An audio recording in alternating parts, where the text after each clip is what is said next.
ಉಗುರುಗಳ ಆಕಾರದ ಆಧಾರದ ಮೇಲೆ ವ್ಯಕ್ತಿತ್ವವನ್ನ ತಿಳಿಯುವ ಪದ್ಧತಿ ಜ್ಯೋತಿಷ್ಯ ಹಾಗೂ ಹಸ್ತ ಸಾಮುದ್ರಿಕ ಶಾಸ್ತ್ರಗಳಲ್ಲಿ ಪ್ರಮುಖವಾಗಿ ಪರಿಗಣಿಸಲಾಗಿದೆ. ಉಗುರುಗಳು ಕೇವಲ ದೇಹದ ಭಾಗವಲ್ಲದೆ ವ್ಯಕ್ತಿಯ ಆಂತರಿಕ ಗುಣಗಳು, ಮನೋಭಾವ ಹಾಗೂ ಜೀವನದ ದಿಕ್ಕಿನ ಸೂಚನೆಗಳನ್ನು ನೀಡುತ್ತವೆ ಎಂಬ ನಂಬಿಕೆ. ಈ ಹಿನ್ನೆಲೆಯಲ್ಲಿ ಉಗುರುಗಳ ಆಕಾರವನ್ನು ಆಧರಿಸಿ ವ್ಯಕ್ತಿತ್ವವನ್ನು 4 ಪ್ರಮುಖ ವಿಧಗಳಲ್ಲಿ ವಿಭಜಿಸಲಾಗಿದೆ. ಅಗಲವಾದ ಉಗುರುಗಳನ್ನು ಹೊಂದಿರುವವರು ಸಾಮಾನ್ಯವಾಗಿ ತಕ್ಷಣ ಪ್ರತಿಕ್ರಿಯಿಸುವ, ಸಾಧನೆಗಾಗಿ ಹಂಬಲಿಸುವ ಹಾಗೂ ನಾಯಕತ್ವ ಗುಣಗಳನ್ನು ಹೊಂದಿರುತ್ತಾರೆ ಎಂದು ನಂಬಲಾಗಿದೆ.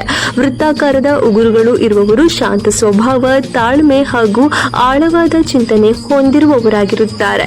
ಲಂಬವಾದ ಉಗುರುಗಳು ಹೊಂದಿರುವವರು ಆಕರ್ಷಕ ವ್ಯಕ್ತಿತ್ವ, ಸೃಜನಶೀಲತೆ ಹಾಗೂ ಸಾಮಾಜಿಕ ಯಶಸ್ಸಿಗೆ ಒಲವು ಹೊಂದಿರುತ್ತಾರೆ. ಚೌಕಾಕಾರದ ಉಗುರುಗಳು ಇರುವವರು ಗಂಭೀರ ಸ್ವಭಾವ, ಸ್ವತಂತ್ರ ಚಿಂತನೆ ಹಾಗೂ ಗುಟ್ಟಿನ ಸ್ವಭಾವವನ್ನು ಹೊಂದಿರುತ್ತಾರೆ ಎಂದು ಹೇಳಲಾಗುತ್ತದೆ. ಇಂತಹ ವಿಶ್ಲೇಷಣೆಗಳು ವ್ಯಕ್ತಿಯ ಸ್ವಭಾವವನ್ನು ಅರ್ಥ ಮಾಡಿಕೊಳ್ಳಲು ಒಂದು ಆಸಕ್ತಿದಾಯಕ ವಿಧಾನವಾಗಬಹುದು ಎಂಬ ನಂಬಿಕೆ ಇದೆ.